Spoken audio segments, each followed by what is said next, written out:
The theme of this week is Scilab. I think I am audible. Yes, sir. You, sir? Yes, sir. You are audible. Uh, and first lecture, as always, for each theme, the opening batsman is our Dr. Piyush, sir. Time always,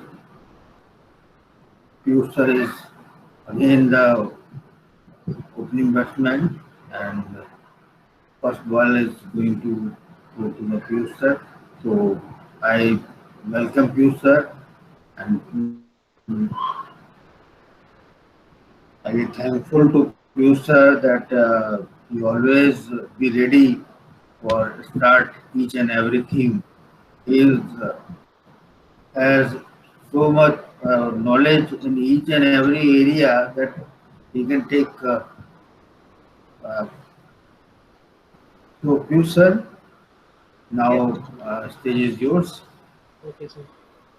and thank you for your kind cooperation and taking so much pain each time. Thank you so much, sir. Okay. Okay, Good okay, Piyush afternoon. sir. Good afternoon to all of you, all the participants. We are back again, and we are resuming our online faculty development program from today. And this is being our week 5, day 1 session. So I have planned this session because of the theme that today we have to start the theme on Scilab. So Scilab is a open source software, and let us discuss more about it. Is my voice clear to all of you? Is Am I audible to all of you? Yes, sir. Yes, sir. Okay, okay. So let me just present my screen for you first.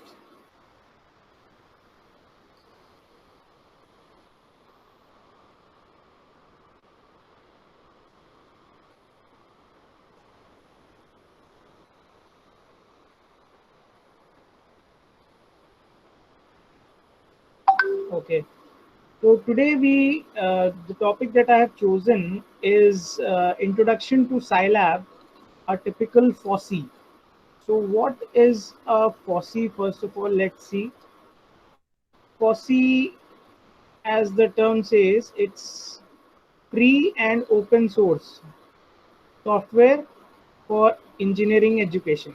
Okay, so this is the full form for this FOSSEE, free and open source software for science and engineering education. The complete full form is this. So let's go ahead and look for the flow of presentation. So today's flow of presentation is as follows. We'll discuss first the FOSSEE, then Scilab as a FOSSEE. Then we'll discuss some of the features of Scilab, the installation requirements. Then we'll try to learn installing Scilab, and we'll have some hands-on practice on it, and we'll see what are the prerequisites for that. So let us begin with the first slide. So what is FOSSEE? So I've told you that FOSS stands for free and open source software. Uh, it is for science and engineering education. So the term FOSSEE is being created from the term FOSS. There is another term known as the FLOSS. So what is FLOSS? FLOSS is nothing but free oblique Libra. It is seen as Libre but pronounced as Libra, which also literally means free. So whenever you have open source tools like you must have used LibreOffice, Libre PowerPoint, and Libre Excel, Libre spreadsheets, whatever. So these are basically coming from the same field or the same family of softwares, you can say. Uh, Free and open source. Libre, open source, Libra, open source, same as. So it is a software that can be classified as both free software, it is a free software, and an open source software. So what is the difference between a free software and open source software? So basically free software is something that you can use for free. Users can use it.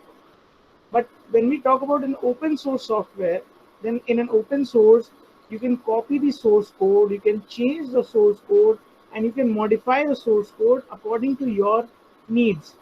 So there are various versions of this Scilab available on the internet, and there are so many versions because every education institution is trying to build up some or the other application that is based on this Scilab. So they are changing the source code to add some of their header files, to add some of their functions, to some keywords, and they are using this software as their own software for the purpose. Okay. So anyone is freely licensed to use, copy, study, and change the software in any way. And the source code is openly shared to that people, uh, so that people are encouraged to voluntarily improve the design of the software. So people are continuously improving the software. They're trying to modify the source code, and they are uh, building new applications on this software. Okay. So there are many other softwares available like that. So, but we are learning a tool that is uh, unlike that is similar to the working of MATLAB. I hope you must be knowing about MATLAB. So, MATLAB is Matrix Laboratory. It is a software for performing uh, numerical computation, and similarly we have Scilab, which is an open source software.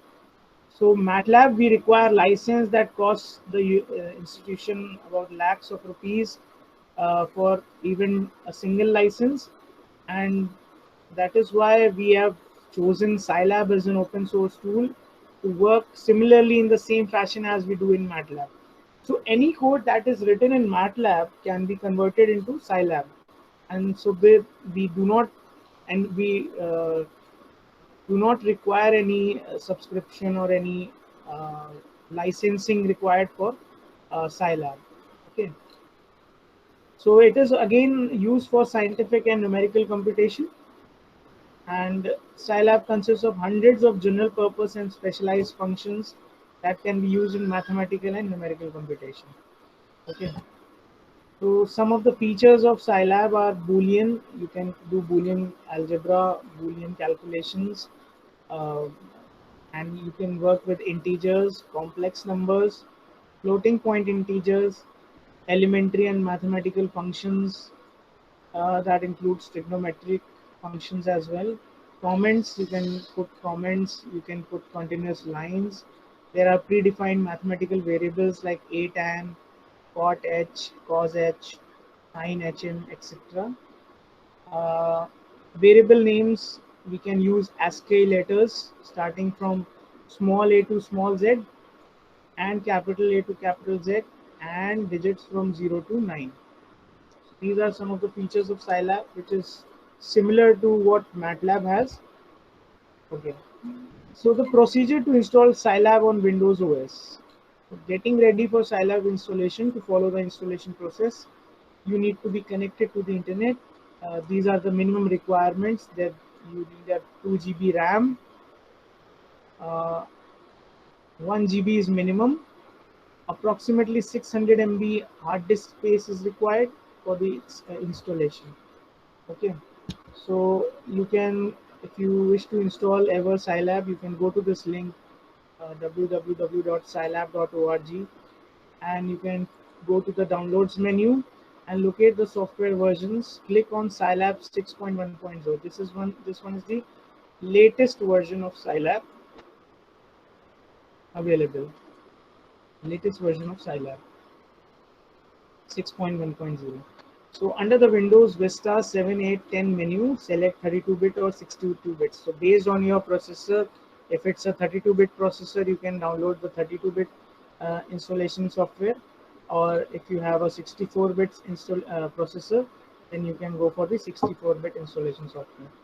So once the download finish, go to the folder where you have downloaded the file, double click on the .exe file you just downloaded, Then the Scilab installation wizard opens. Keep the default settings as it is and click on the next button. Do the same on each prompt to continue the installation. Finally, click on the finish button to complete the installation. So installation is very simple. When you will download this file, it will be around 154 or maybe something around that. Nearly less than 200 MB. Less than 200 MB software, and when it expands, it takes up to 600 MB space on your hard disk. So after the installation is complete, locate the Scilab 6.1.0 shortcut created on desktop and double click on it. This will open the Scilab console. So we will have some windows open with us. What we'll have in this hands-on practice, in this tutorial, we shall be learning the use of Scilab as a calculator, store values in a variable, perform various mathematical operations using these variables, create a file to store commands executed during the session in the current working directory. Okay, define complex numbers, perform exponential and trigonometric operation on numbers. So all these things we'll be doing today. Okay, so these are some prerequisites that are required for proceeding in this tutorial. Scilab should be installed. I am using Scilab 6.1.0 and Windows 10 OS for the demonstration purpose. So this is the flowchart that I have chosen for the today's session. We'll do some basic calculations, and these basic calculations we'll be doing with some diary command. I will show you what is a diary and what is the purpose of a diary. This is very important topic. And how to create variables on Scilab, and calculation with complex numbers, exponential functions, and pi. Pi, you know, 3.14, that's pi, the mathematical operator constant. So mathematical operations using variables. So these are some things that we'll be doing today. So let us begin. We will be typing some of these commands. So let me just open my Scilab. So once you double click on the Scilab, are you able to see this window where I have opened the Scilab? Can anybody tell me if he or she can see it?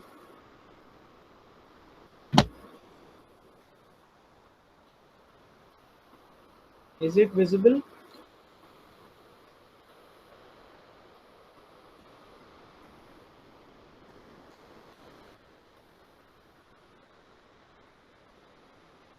Okay, so let us see what we'll be doing. So once you open the Scilab, it will bring us to this view where we can see that there is a console, there is a working directory, current directory that is showing on this left hand side, and towards my right side there is command history, variable browser. All the variables will be accumulated here, and these are some few windows that are very important: the current directory window, console window, variable browser, command history. Okay, so we need to learn some of the basic commands. First of all, let us type very simple commands: 2 plus 2, and it is returning me 4. Are you able to see? This is the console where you will type all the commands.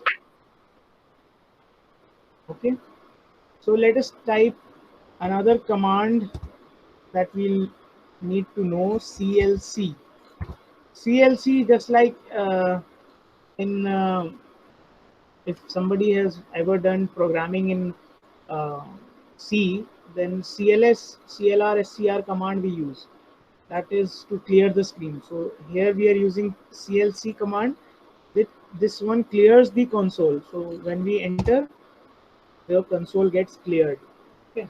So let us type some more commands. 42 plus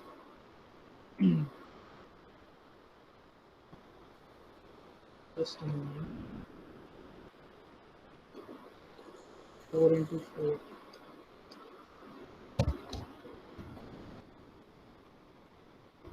is 64 by 4.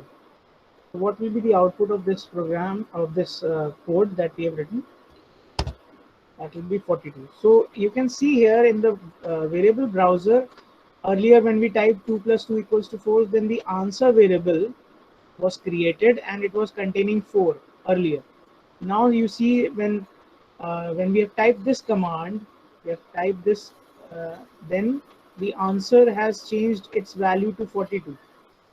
And the default data type, just like MATLAB, is double here in Scilab also. So default data type is double, you can see here. Okay. Let us see some more commands here. Let us type assigning values to variables. So it is very simple. You just have to type a equal to 12, b equal to 21, c equal to 33, and you just press enter. So you have, if you see in the variable browser, you have now 3 more variables in which you can see that a is 12, b is 22, c is 33, and the same values have been printed here as we have pushed the enter button. Okay, so let us try some numerical computation. A simple numerical computation, a plus b plus c. So now the answer variable, you can see it has also updated with 66. The answer is 66. Okay, let us try something else. A into b plus c. Okay, and let us do one more thing. Let us try to assign a variable to a function based on a, b, and c. So let's do this. D equals to a plus b into c. So 1089 is the solution, and this also gets stored in the variable d. Okay. Then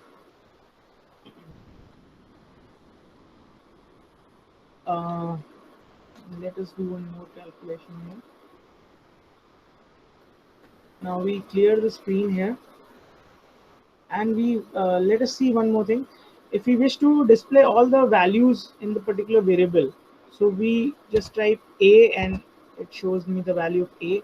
And if you want to see the values of all the variables, we just type a comma b comma c comma d, and it will give me the values of all the 4 variables. So a is 12, b is 21, c is 33, d is 1089. Okay, so let us just clear the console again. Now the next computation that we'll be doing is like calculating the powers. So let us calculate the power of 7 raised to the power 2. So this will give me 49. Okay, and if you have to calculate the square root of a particular number, then we have a command here for sqrt.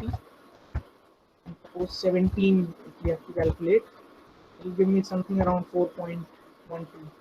Yes. So this is the way we calculate the square of a number and then the square root.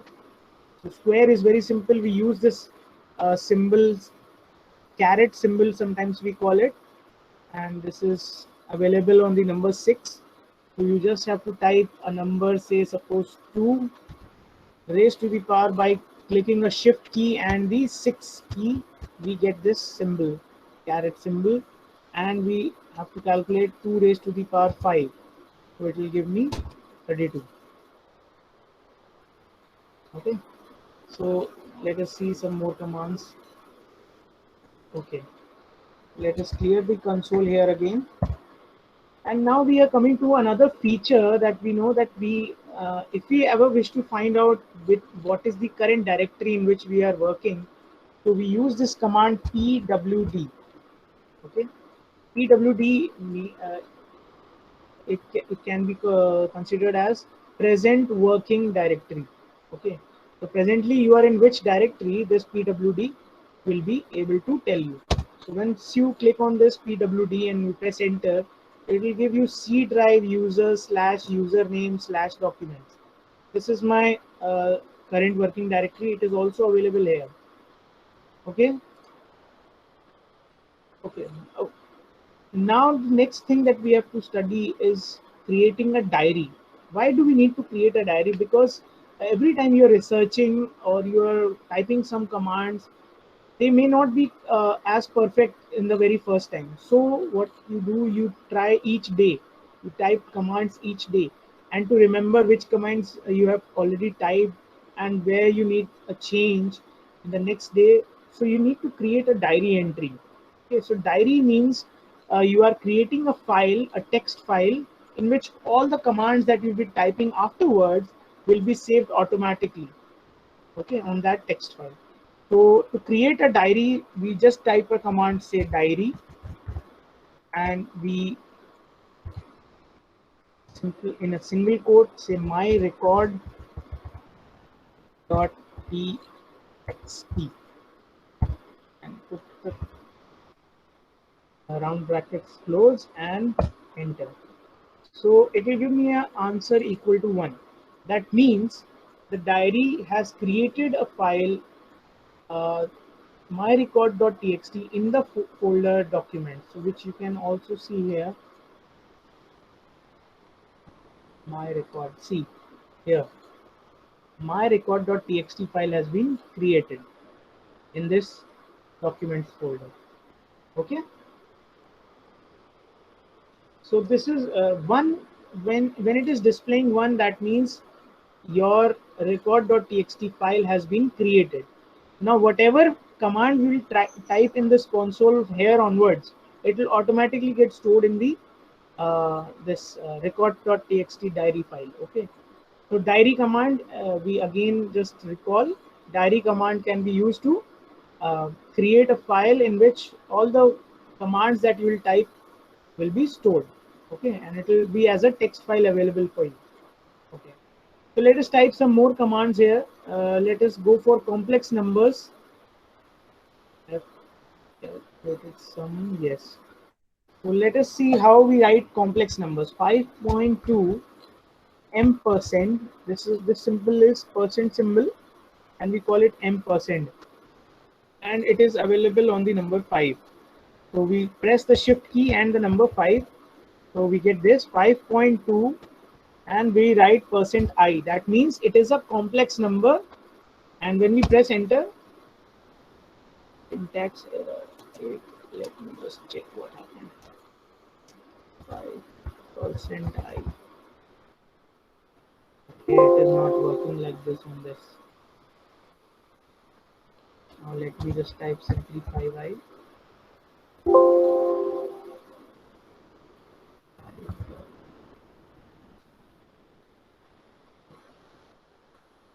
This version there is some change, maybe because I have not used this version earlier.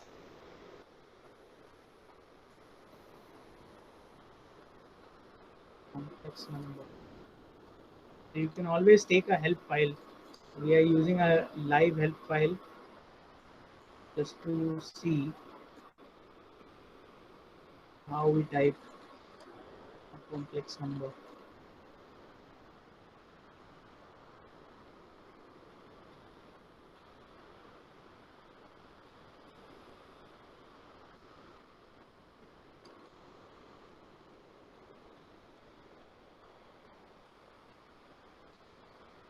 The system is slow. Yes.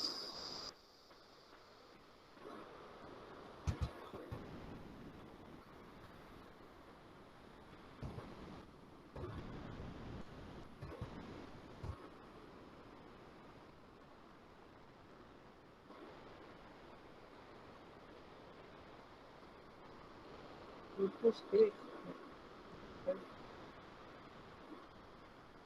Person Z.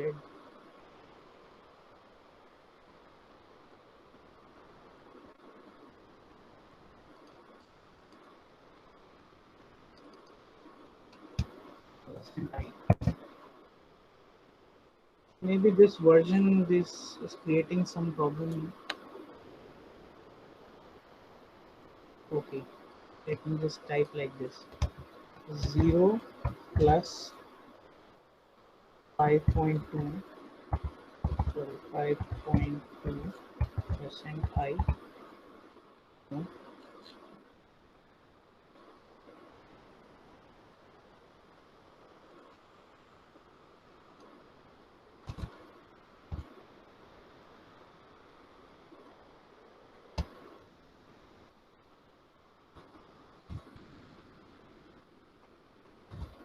Okay.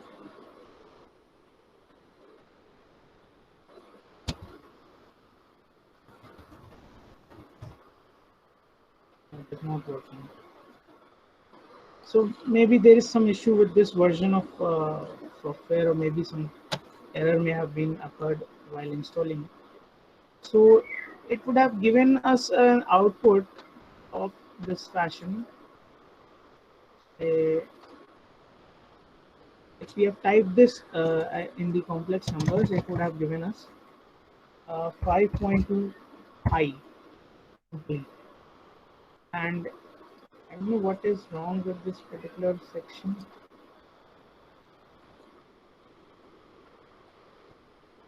Maybe there is some missing files or something like that. Let us try some more examples.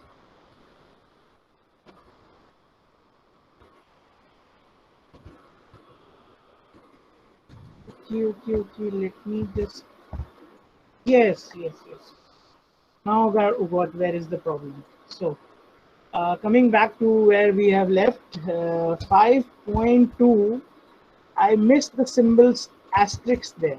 So 5.2 asterisk m%I. Okay, so this will give me 5.2I. Now you got it 0 plus 5.2I. So I was making a mistake here.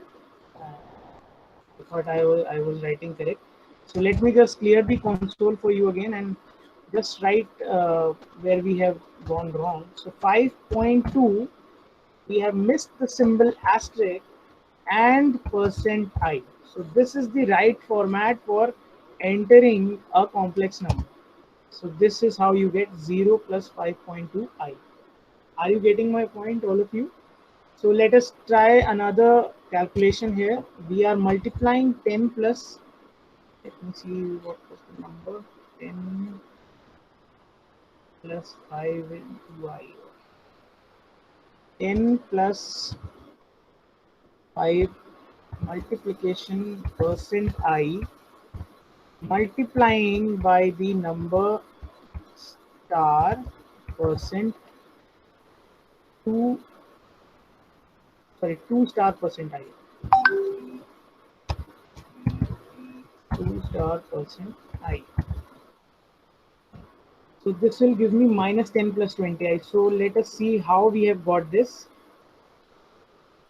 So let me come back to this.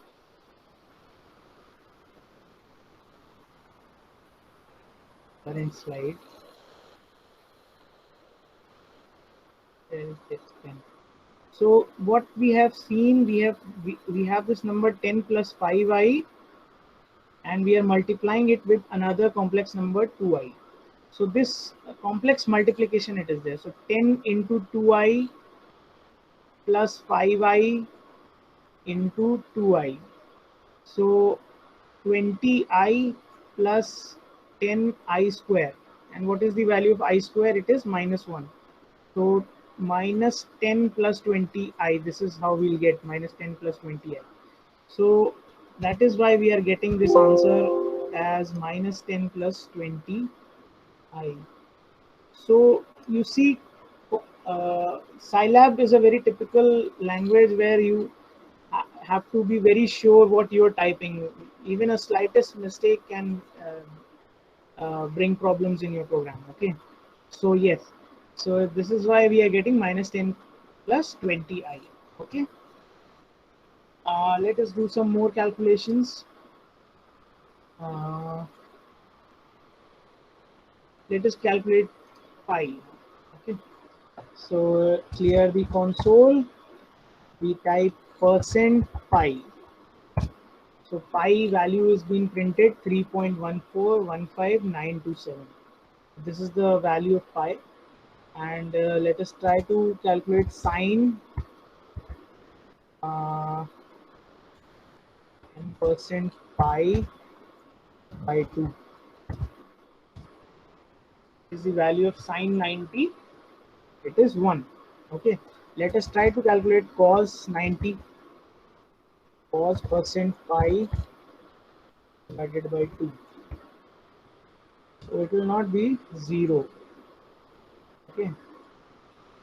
Why? Because it is this values of these are values taken in the radians.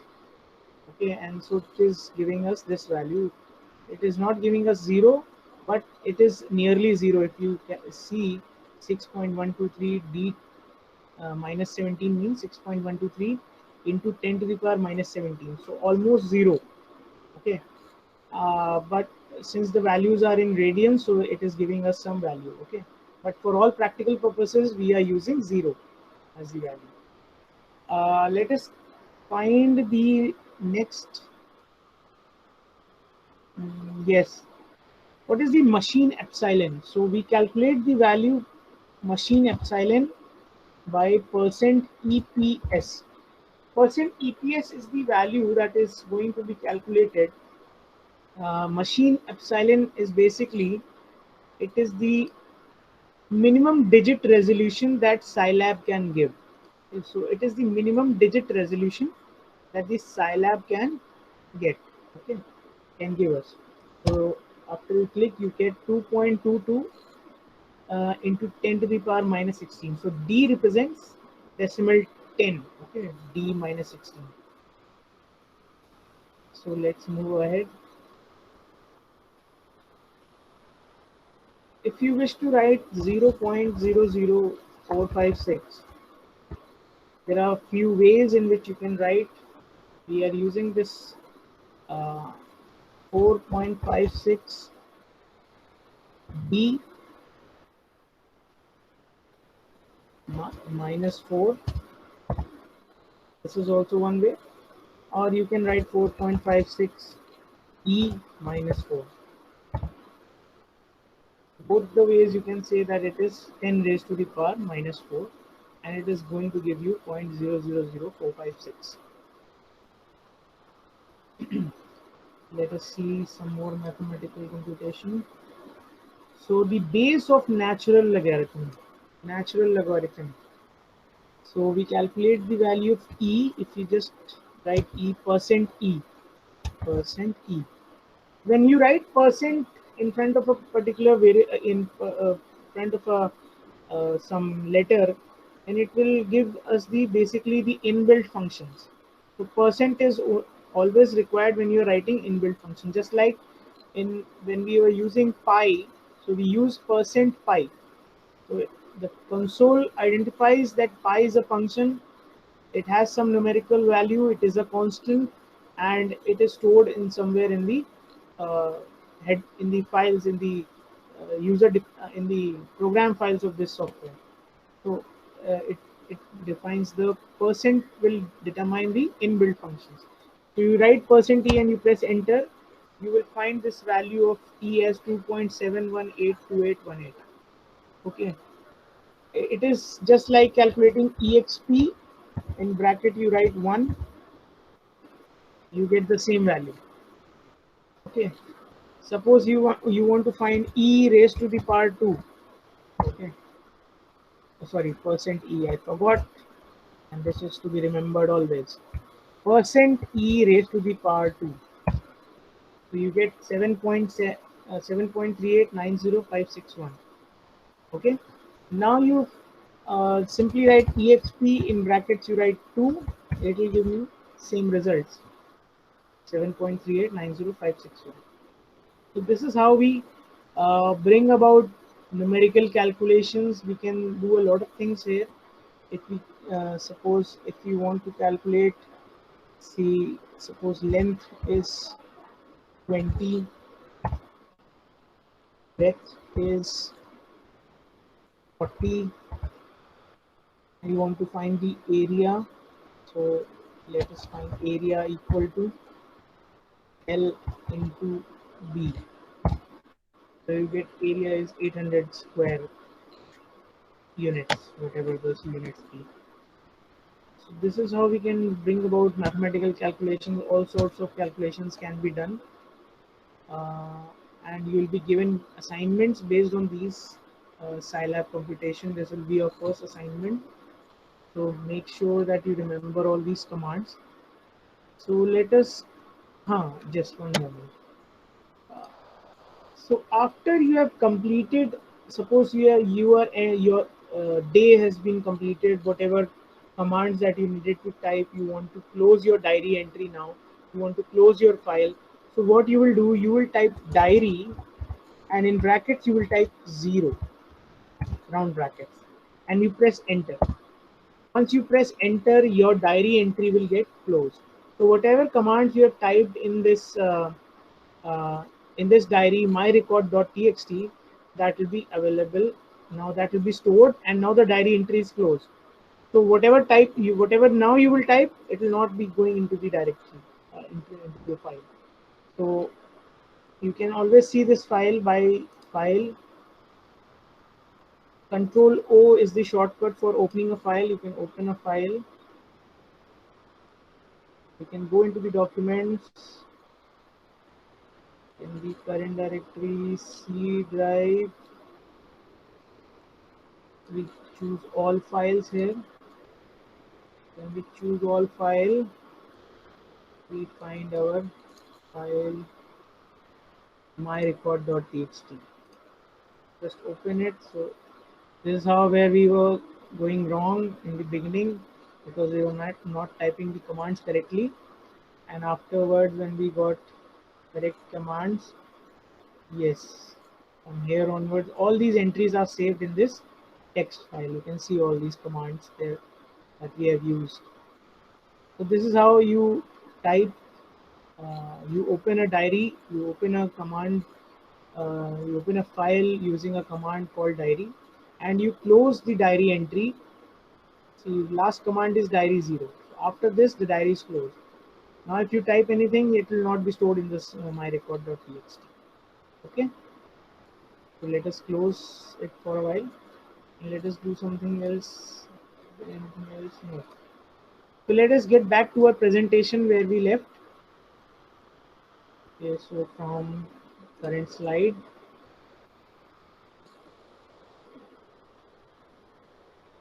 So we have seen how to write complex numbers. We have seen how we are working with pi function. We can see by putting a %pi, we can use the pi function. Then sine pi by 2, we have calculated it as 1. Then cos pi by 2, it was something 6.2, 10 raised to the power minus 17, so nearly 0. Then machine epsilon, we have also checked %EPS, minimum digit resolution that Scilab can give. Then we have seen how we can write floating point numbers in different ways. We can directly use 0.00456, or we can use alternative methods like we put 4.56 d minus 4 or e minus 4. So these commands we have seen. Another important predefined numerical constant is %e, the base of natural logarithm. So this is also we have seen exponent 1, e raised to the power 2, exponent 2. Okay, logarithm function we haven't done. Log 10 1 e to the power minus 23. So if you type this log base 10 1 into 10 to the power minus 23, so what it will give me minus 23. So let us just try this one again on the machine, okay, on the Scilab. So let us type log 10 in brackets 1 into e minus 23.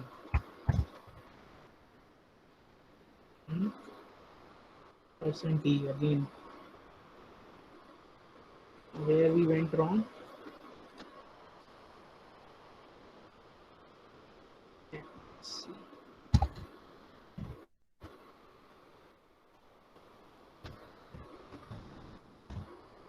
Okay, so we do not write into e. The asterisk symbol we do not have to write. We just have to write 1e minus 23. So 1e minus 23 means 1 into 10 to the power minus 23. So this will give me minus 23 as the answer. Okay. So let us come back again.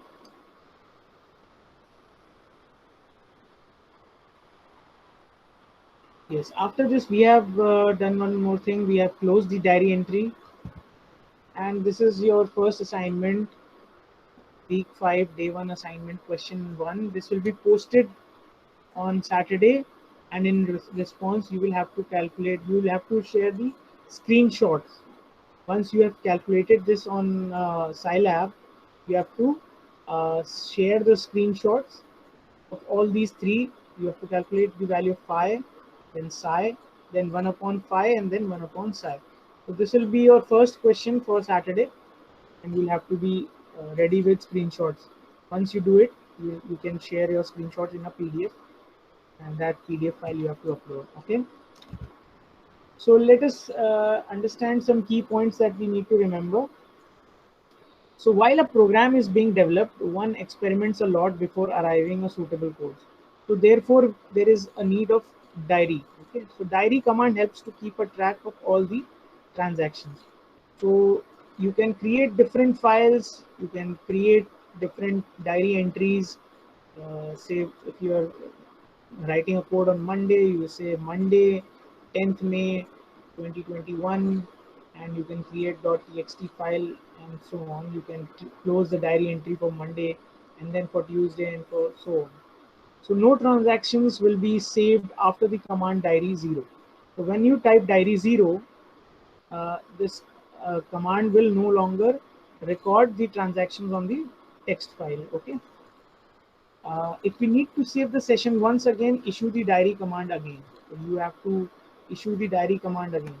Diary command will override the file if same file name is used. Okay, if you use the same file name myrecord.txt again, then it will overwrite. It will not start writing from below, but it will overwrite. Okay. So all the previous commands will be deleted. Fresh command will be saved in the .txt file. So let us display this also. Let us see the last command that we have run. The last command that we have run on this Scilab, that is log10 1e minus 23. So let us check the diary entry. We click on file, open a file, and we browse for all files in the browser for file myrecord.txt. So once you open it, you can see at the end where diary 0 has been written. After that, no further command has been recorded from the console. So your diary entry has been closed after you type diary 0. Okay. This is an important feature. And if you want to create another diary, you will have to write another file name, or else it will override the existing file. Okay. So this should be clear. So let us come back again on current slide. Yes. So override the file. Yes, we have discussed this. Let's move ahead. And this is another assignment for you. This will be your question 2. And you have to verify Euler's identity e to the power pi I plus 1 equals to 0. So whether it is equal to 0 or not, this is the question. And if not, then why not exactly 0? And this one is your question 3. Okay, what is the value of cos pi plus I sin pi plus 1? Okay, so you have to share screenshots from your laptop. Once you have installed Scilab on your laptop or a computer, then you can try out these problems and try out these numerical calculations that we have done today. And these are your home assignments. You'll have to save these screenshots, and once we'll post the assignment on Saturday or on Friday, then you will have to submit the screenshots in a file, in a PDF file. Okay. Yes, just like we needed help, how I came to the conclusion that I need to put an asterisk mark before I write %i to write a complex number is by using the help command. So you can always use help clean or help name of the command. Say if you need help about any command. Okay, so let us check this also again.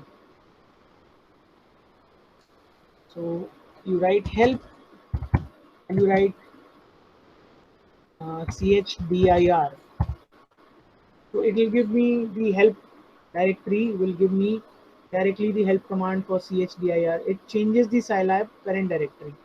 So chdir is basically acronym for change directory. Okay, so you can change the directory in which the browser is currently working. So this is my current working directory. When we type pwd, we can see that. And once you write help chdir, so it will give all the help file related to your changing directory. Okay, so let us see some more help file. Help %i. Okay, %i imaginary unit. So you got it. I was not seeing this asterisk while I was typing. When I saw the help file, I found where I was making the mistake. Okay, so this is how you reach the conclusion. You can take help from any. You can just, when you are typing a command or maybe an inbuilt function, maybe you need some help. Maybe it is giving some error. Then you can just type help and then the command name, and it will directly go to that particular section in the help file. Okay, and you can see the related examples. You can see how complex numbers can be created. Okay, and every information is available on the help file. Okay, so this is how you use your help command. It gives the detailed help about a particular command. Okay? Up and down arrow keys to navigate through the past commands. Up arrow key after typing the letter E on command prompt, navigate through the command starting with E. So let us check this also.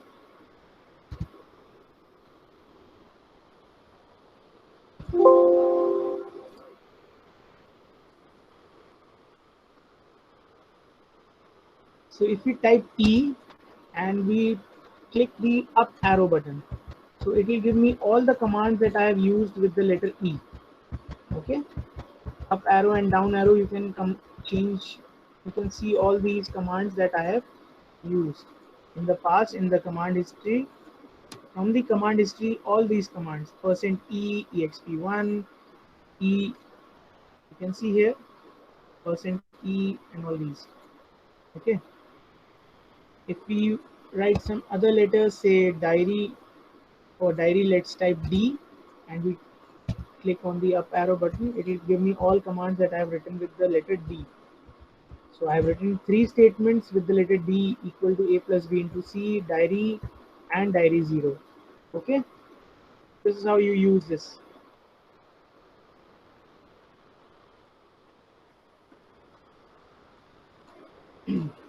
Tab key to autocomplete. So if you need to autocomplete your commands that you need to type, any function name, variable name, you just have to click the tab key. You just type some few letters that you remember, say suppose HE, and if you press the tab, it will give you some suggestions like help or something command, or maybe some function name, maybe some variable name.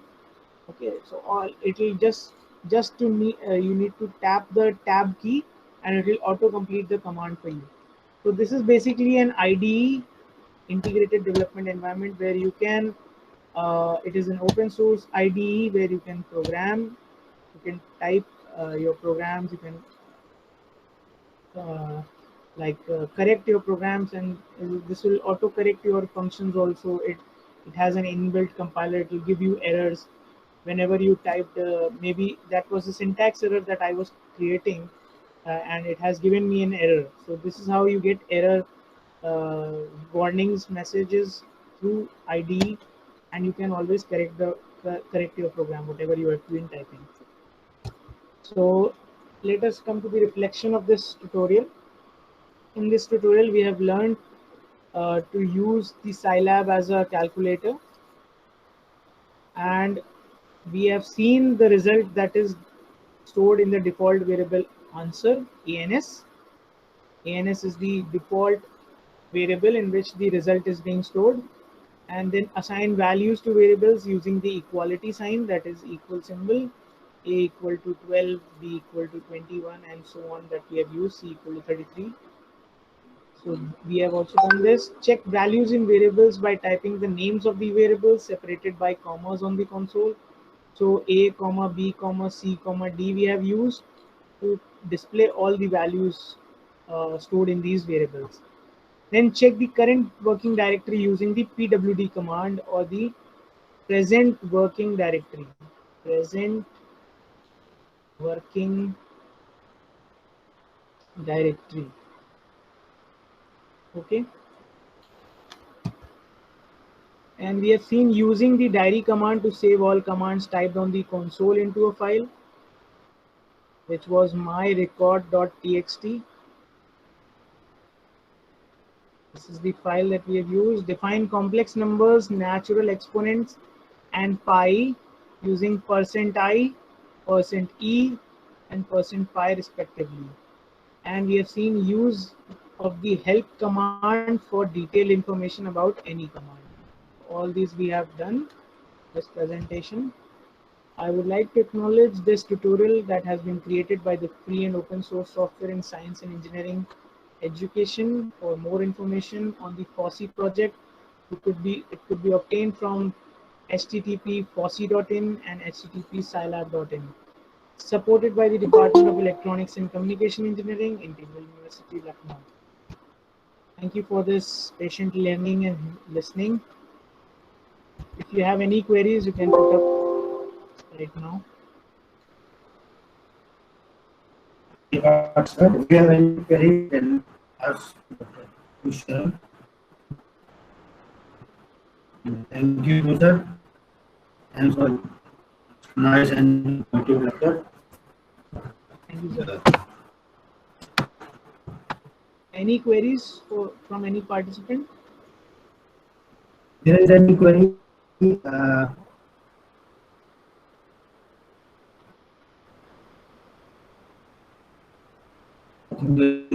Query and everything is clear. Okay. Thank you, sir. Thanks, sir. Thanks, the participant, for patiently listening. Hopefully, we'll meet tomorrow by 11 a.m. Thank you. Thanks a lot.